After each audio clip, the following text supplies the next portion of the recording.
Oh ya ada. Nah, Tadi di mute, di mute, di mute. Tega, ya, Tega ada di silakan. sini Kak, Tega. Ya ini Romo mau ditanyakan ini aja Romo sedikit aja karena memang kita dari timur sana ini jadi dia bisa campur itu dengan acara adatnya dia sama di dalam doa. Mm-mm. Dia bisa modelnya itu dicampur. Mm-mm. Nah, apakah itu tidak jadi masalah Romo kalau yang begitu Romo? Jadi di Ada dalam kriteria liturgisnya, itu juga ya, harus ada konsultasi dengan pastor profesi setempat. Ya. oh jadi jalan keluarnya begitu ya Romo ya? Ya, jangan keluar seperti itu supaya jalan sama-sama. Oke baik Romo. Mm-mm. Begitu ya. Pater Marcel itu, untuk Pater Marcel tidak ada nih. Kalau ada Pater Marcel bagus kali dia menjelaskan inkulturasi. Karena mamanya juga pemimpin adat. Karena adat mengadakan matriarkat. Nanti bagaimana Pater Marcel menerangkan konsep inkulturasi di dalam ibadah-ibadah dalam di dalam perayaan-perayaan kultur ngada. Hebat sekali. Bagaimana kita langsung ambil satu contoh, example langsung untuk bagaimana inkulturasi itu dijalankan. Oke baik Romo. Saya mau tanya penyembuhan dari Petrus Hari Purnomo. Saya tidak tahu dia itu siapa, rasul kah atau ada di dalam daftar para rasul atau tidak? Petrus Hari. Tidak, Romo. Jangan sampai dia masuk golongan ini. Golongan Nabi-nabi palsu. ya, golongan ini Mesias palsu. Matius 24 ayat 23 25. Matius 24 Ayat 23 25. 23 25 ya. Pada waktu itu, Itu jika orang Katolik. berkata Ya, kepada kamu, sebentar. Dia Katolik, maksudnya dia Romo. Saya tidak kenal dia, makanya apakah dia Katolik dalam pengertian apa? Karena apa? Karena untuk menyembuhkan juga harus ditentukan oleh gereja. Kalau gereja mengeluarkan nombramiento, artinya penugasan, itu penting. Kalau tidak, ya masuk dalam kategori ini, 24. oke, 23 sama 25 ya, Romo. Yuk. Pada waktu itu, jika orang berkata kepada kamu, lihat Mesias ada di sini atau Mesias ada di sana, janganlah kamu percaya. Camkanlah, aku sudah mengatakannya terlebih dahulu kepadamu. 24-nya dibaca juga, Romo. 23 sampai 25. Oke, saya ulangi nih ya. 24 Pada kamu waktu gak itu, baca di mana? tadi 23, 25, makanya saya kira 23 dan 25. Pada waktu itu, jika orang berkata kepada kamu, lihat Mesias ada di sini atau Mesias ada di sana, janganlah kamu percaya. Sebab Mesias-Mesias palsu dan nabi-nabi palsu akan muncul dan mereka akan mengadakan tanda-tanda yang dahsyat dan mukjizat-mukjizat sehingga sekiranya mungkin mereka menyesatkan orang-orang pilihan juga.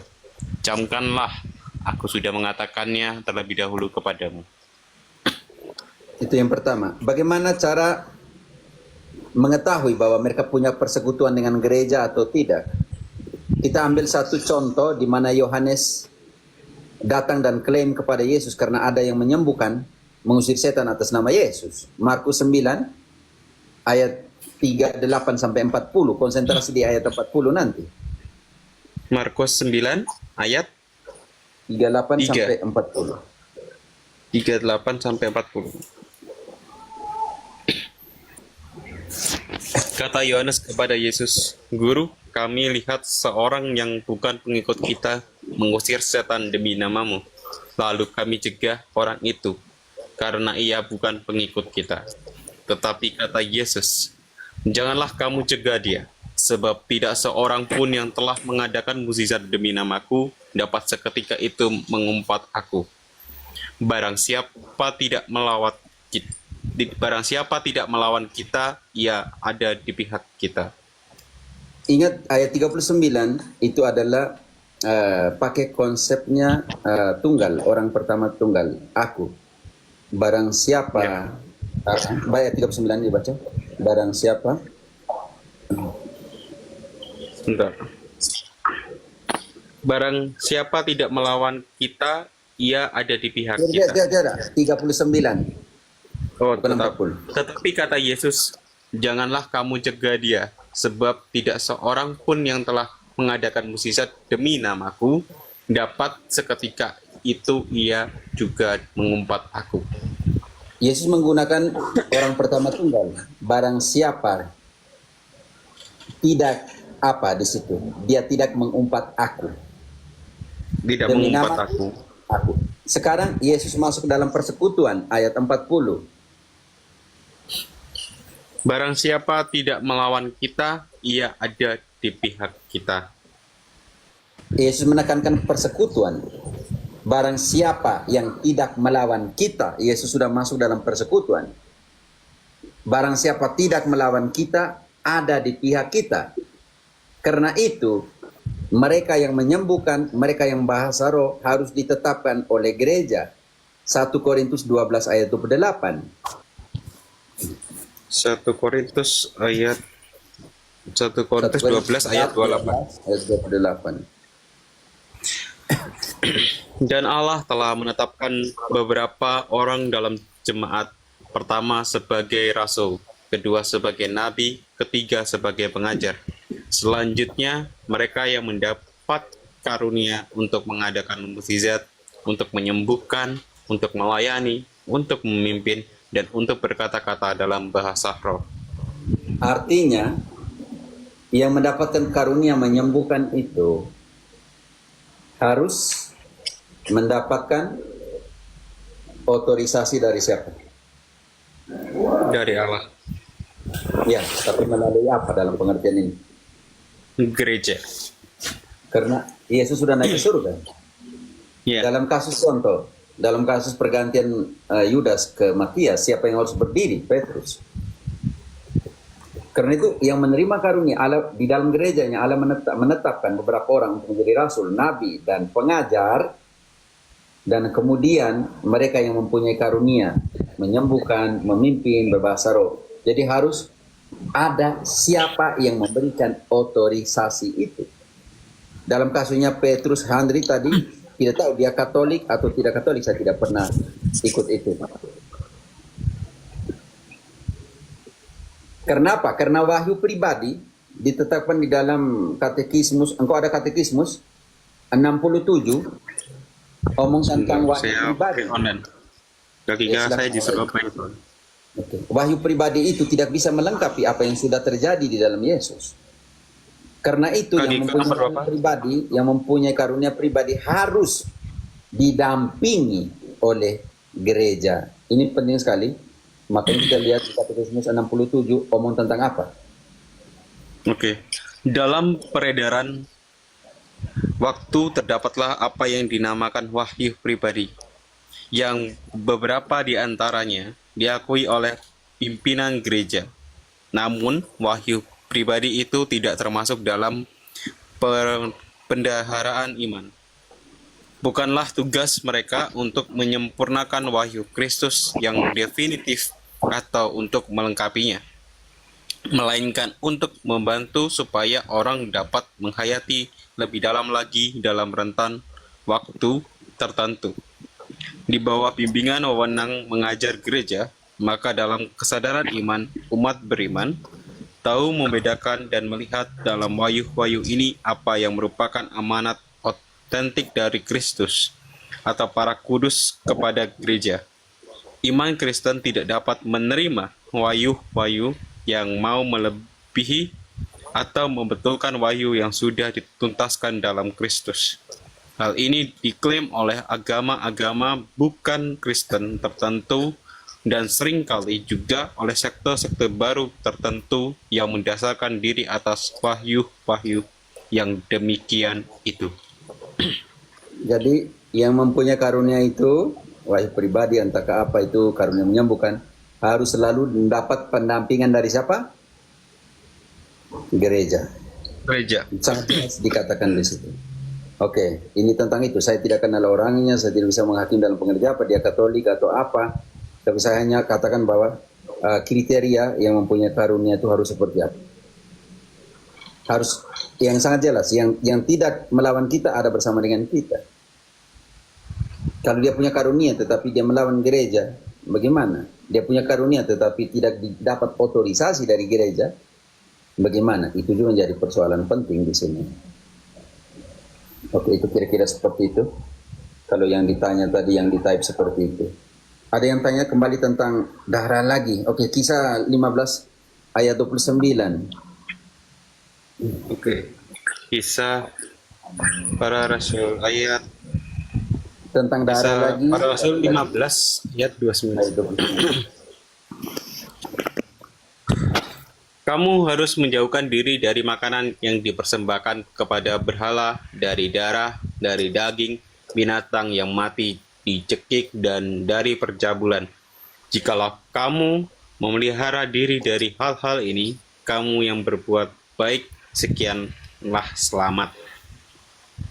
Itu Yakobus sebagai uskup Yerusalem berdiri untuk menutupi konsili. Oke, pada saat itu ada syaratnya. Orang Yahudi harus sunat, tetapi orang Yunani yang masuk ke Kristenan ini, mereka punya konsep mentalitas politeisme, yaitu mempersembahkan binatang kepada berhala-berhala, dan mereka ambil darahnya untuk minum. Kalau kamu sudah jadi Kristen, kamu tidak bisa lagi hidup dalam politeismemu. Itu yang dimaksudkan di situ. Tetapi kita ini bukan datang dari politeisme, kita ini sudah jadi Kristen. Yang tadi di bawah, Diamond, engkau bisa mengerti itu? Apakah engkau jadi Kristen, engkau datang dari politeisme?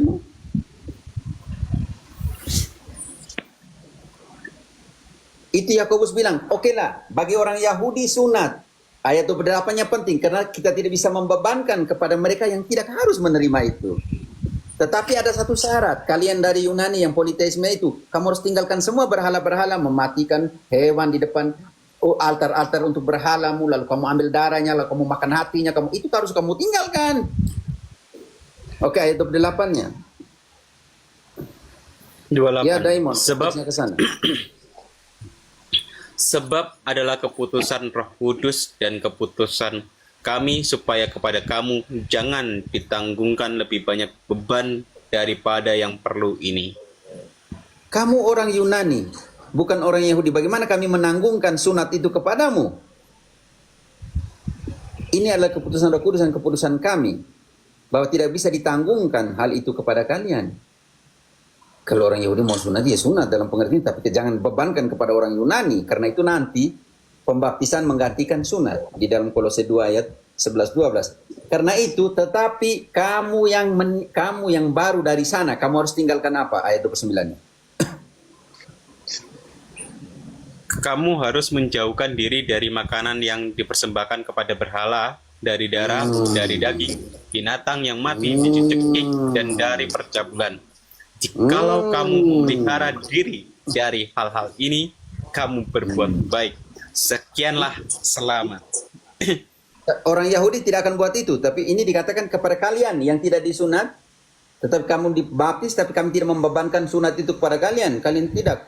Bukan, kalian tidak datang dari kultur Yahudi, Ibrani, tetapi kamu datang dari kultur politeisme, di mana kalian mempersembahkan binatang, sesajian, dimatikan, dibunuh, dicekik, dan dalarnya kamu ambil, hatinya kamu makan, dan semua sebagai persembahan termurni, terbaik kepada dewamu. Kamu jangan buat itu lagi kalau kalian sudah masuk ke dalam kekristenan.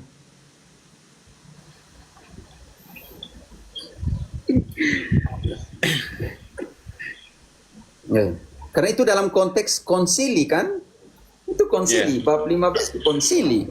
Jadi konsili ada pertentangan antara orang Yahudi dan orang Yunani. Jadi kamu Yahudi jangan bebankan mereka supaya sunat. Tetapi kamu orang Yunani, kamu tinggalkan berhala-berhalamu, kamu cekik binatang, kamu bunuh binatang, bom binatang, kamu persembahkan kepada berhalamu, kamu ambil darahnya, kamu minum. Itu yang kamu tinggalkan semua. Maksudnya dalam pengertian itu. Persembahan kepada berhala. Kepada Tuhan Allah kamu makanlah. Masa kepada Tuhan Allah kamu tidak makan? Rugi. imam Yahudi saja mendapatkan persembahan itu bagian selanjutnya. Contohnya, ketika seorang berdosa, contohnya Imamat 5, engkau baca ayat 13. Jangan dulu ayat 6-nya dulu. Imamat 5 ayat 6, Imamat ketika orang berdosa. 5. Ayat 4, ketika orang Israel berdosa, mereka harus pergi mengaku dosa kepada imam dan menyerah dosa. Contohnya nih, imam buat apa dengan binatang yang mereka bawa? Oke. Dan haruslah ia mempersembahkan kepada Tuhan sebagai tebusan salah karena dosa itu seekor betina dari domba atau kambing menjadi korban penghapus dosa. Dengan demikian, iman mengadakan perdamaian bagi orang itu karena dosanya. Oke, sekarang ayat 13. Setelah mempersembahkan itu, binatang korban itu nanti diberikan kepada siapa? Dengan demikian, imam mengadakan perdamaian bagi orang itu karena dosanya dalam salah satu perkara itu, sehingga ia menerima pengampunan. Selebihnya adalah bagian imam sama seperti korban sajian. Ya, setelah mempersembahkan itu kepada Allah, binatang itu, korban itu menjadi bagian dari imam itu sendiri. Bisa mengerti? Ya. Contoh kecil. Seperti ini kan Romo. Persembahan di gereja ketika ada buah dan lain sebagainya dibawa ke persembahan, masa sama Romonya nggak dimakan, dibuang? Ya, kan rugi kan. Rugi dong. Oke, Diamond. Jadi konteksnya harus mengertikan itu dalam konteks konsili. Konsili itu berhadapan dengan antara yang pro Yahudi dan pro Yunani tentang sunat dan pembaptisan. Karena itu nanti hasilnya itu sangat jelas di dalam Kolose 2 ayat 11. Kamu telah disunat, tetapi dalam pembaptisan, bukan lagi sunat Yahudi yang potong barang itu, tetapi dalam sunat apa? Oke. Kolose 2 ayat 12. Karena dengan dia kamu Ayat 11, dikuburkan 11. dalam 11 ya, Romo. Dalam dia kamu telah disunat, bukan dengan sunat yang dilakukan oleh 11. manusia, tetapi dengan sunat Kristus yang terdiri dari penanggalan akan tubuh yang berdosa. Dan dengan cara seperti apa sunat itu ayat 12? Karena dengan Sunat dia rohaninya kamu, itu. karena dengan dia kamu dikuburkan dalam baptisan, dan di dalam dia kamu turut dibangkitkan juga oleh kepercayaanmu kepada kerja kuasa Allah yang telah membangkitkan dia dari orang mati. Berarti apa yang menggantikan sunat? Pembaptisan. Seperti sunat ketika anak laki-laki berumur 8 hari, demikian pun pembaptisan untuk anak. Kan itu namanya paralelisme verbal dan paralelisme makna. Dan Yesus ketika dia genap umur 8 hari dia disunat di dalam Lukas 2:21. Lukas 2 Ayat ayat 21. 21. Dan ketika genap 8 hari dan ia harus disunatkan, ia diberi nama Yesus, yaitu nama yang disebut oleh malaikat sebelum ia dikandung ibunya. Karena orang Yahudi disunat dalam 8 hari untuk masuk ke dalam bangsa pilihan. Imamat 12 ayat 13 ayat 3 berapa dalam setelah umur 8 hari dia disunat. Karena itu namanya kita namakan paralelisme verbal. Sunat digantikan dengan baptis. Sunat 8 hari, baptis kanak-kanak atau baptis anak. Nah, contoh kecil. Imamat 12 ayat 13. Ya, Imamat. Ya, Imamat 12 ayat 3. Maaf. Imamat 12 ayat 3. Dan pada hari yang ke-8 haruslah dikerat daging kulit katan anak itu. Untuk apa? Untuk menjadi identitas sebagai bangsa terpilih. Kejadian 17 ayat 10. Mulai dari 10 11 10 12. 10 sampai 12 kalau tidak salah. Kejadian 17. Abraham. Oke. Kejadian 12. 17. Kejadian 17 Sunat itu ayat supaya engkau masuk ayat 10 sampai 12. Supaya engkau masuk ke dalam persekutuan sebagai bangsa terpilih. Inilah perjanjianku yang harus kamu pegang perjanjian antara aku dan kamu serta keturunanmu, yaitu setiap laki-laki di antara kamu harus disunat. Haruslah dikerat kulit katanmu, dan itulah akan menjadi tanda perjanjian antara aku dan kamu. Oke, sudah. Artinya sunat adalah masuk ke dalam sebuah persekutuan dalam perjanjian itu. Jadi sebagai bangsa yang terpilih harus masuk melalui sunat. Makanya di dalam kekristenan, permandian adalah tanda bukti engkau masuk ke dalam perjanjian baru, ke dalam persekutuan sebagai bangsa yang terpilih.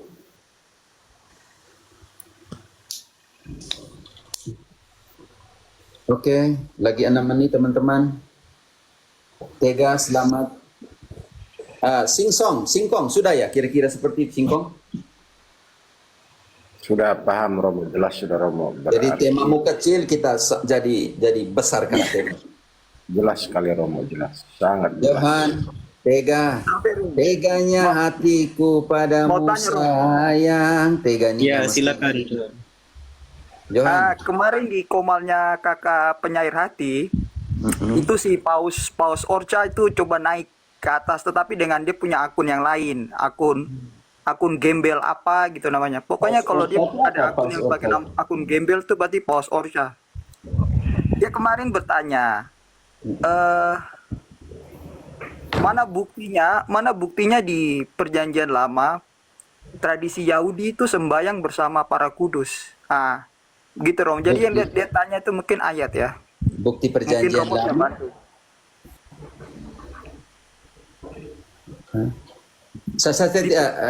Formulasi kalimat perjanjian lama atau perjanjian baru?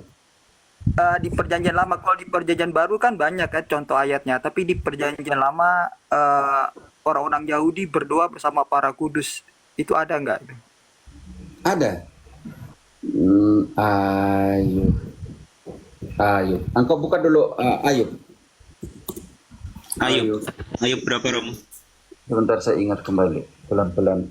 Nanti saya buka dua Makabe dulu, tapi saya mau ke Ayub dulu. Ayub sebentar Ayub. Siap-siap 2 Makabe, tapi saya mau kepada Ayub dulu. Ayub. Bantu dulu ya, teman-teman. Buku Ayub tapi Ayub. Aduh. Akual Santo. Pelan-pelan masuk ke sana nanti. Akual Santo. Tapi kita pakai 2 Makabe dulu. 2 Makabe. Oke, 2 Makabe 12 ayat. ayat. Coba 12 ayat 13-nya omong tentang apa? Ayat 13. Yudas pun menyergap pula sebuah kota yang diperkokoh. 15 12 terbalik. 15-12. Bab 15 ayat 12. Adapun penglihatan itu adalah sebagai berikut. Telah tampak olehnya bekas imam besar Onias, seorang yang baik budi, yang sopan pergaulannya, bersahaja tingkah lakunya, yang mulia bicaranya, dan yang sejak masa mudanya biasa melaksanakan segala kebajikan. Ia tengah bersembayang untuk seluruh masyarakat Yahudi sambil menadahkan tangannya. Lanjut. Kemudian nampaklah dengan cara yang sama seorang yang unggul karena uban dan mulianya, yang bercahayakan keluhuran megah yang menakjubkan. Sip. Lanjut, Romo. Tugasnya apa orang tua itu? Kenapa, Romo? Ya, lanjut. Dia tugas apa orang Lanjut. tua itu tugas? Engkau hanya baca. Saya bilang kau lanjut baca. Onias angkat bicara dan berkata, "Inilah sahabat saudara-saudaranya yang banyak berdoa untuk rakyat dan kota suci, yaitu Yeremia, Nabi Allah." Kemudian Yeremia mengulurkan kanannya dan menyerahkan sebilah pedang keemasan kepada Yudas seraya berkata, "Terimalah pedang yang suci ini sebagai anugerah Allah. Dengan ini akan kau hancurkan segala lawan." Oke, itu penting sekali. Sangat jelas bahwa Yeremia berdoa untuk siapa? Kepada Yeremia berdoa. Baik, baca kembali 14. Yeremia berdoa untuk siapa? Onias angkat bicara dan berkata, inilah sahabat saudara-saudaranya yang banyak berdoa untuk rakyat dan kota suci, yaitu Yeremia Nabi Allah. Yeremia sudah mati? Johan Kopi. Yeremia sudah mati. Orang tua, tapi dia berdoa, banyak berdoa untuk orang Israel. Sekarang kalau bilang tidak ada berdoa kepada orang kudus, manalah engkau akan berbalik untuk meminta? Ayub 5 ayat 1. Ya, Ayub 5 ayat 1. Ayub 5 ayat 1.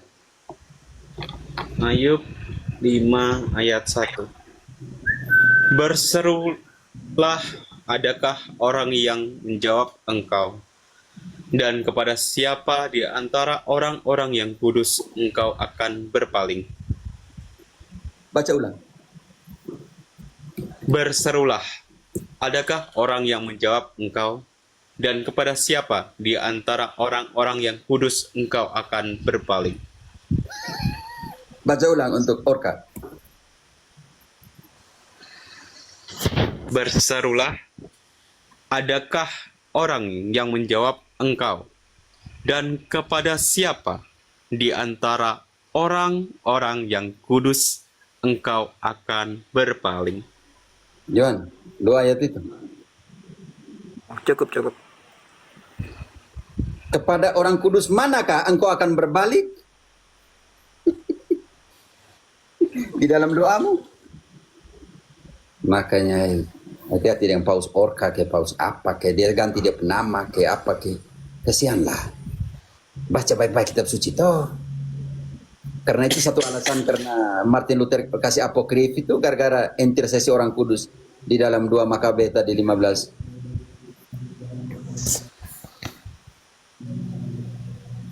Dua Makabe Yang tadi yang telah kita baca dari 15 ayat 13. ayat 12. Bentar.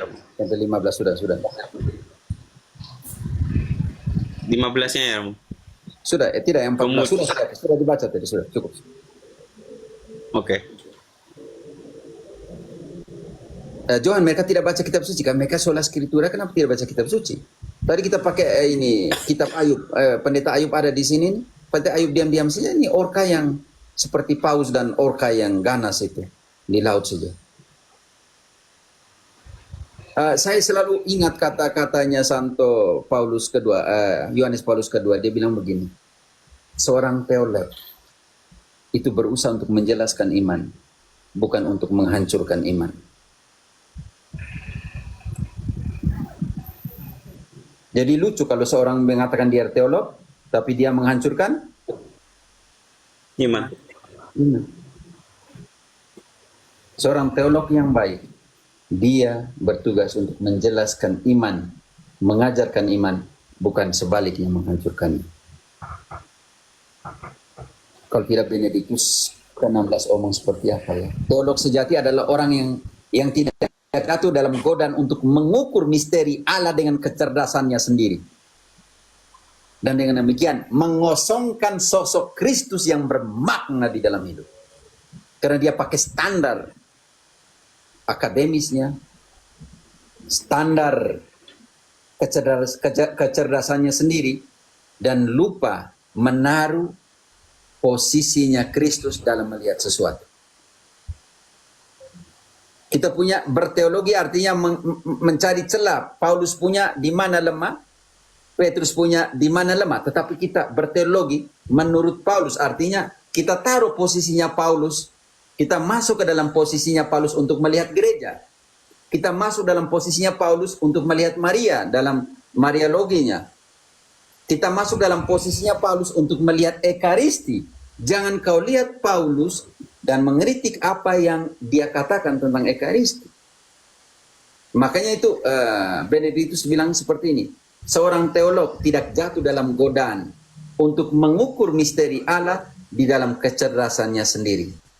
Dan dengan demikian melakukan sebuah pemvakuman, pengosongan Kristus di dalam hidupnya.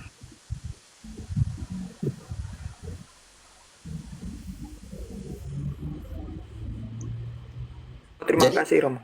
menurut saya, semuanya begitu tuh. Menurut saya, kau bilang menurut kau semua ini bagaimana kalau begitu?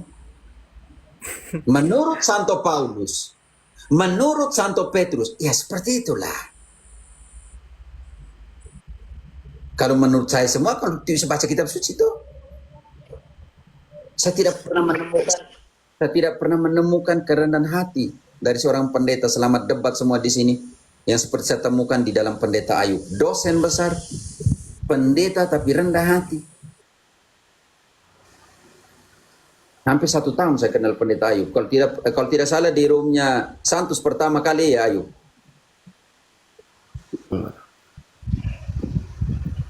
Walaupun hatinya begini, mau protes, mau tidak, mau lawan, mau tidak, macam begitu. Guru dosen besar. Yang lain ini pendeta Ayub baru baca 1 kali kitab suci langsung naik berteriak. Pendeta Ayub yang dosen saya diam-diam.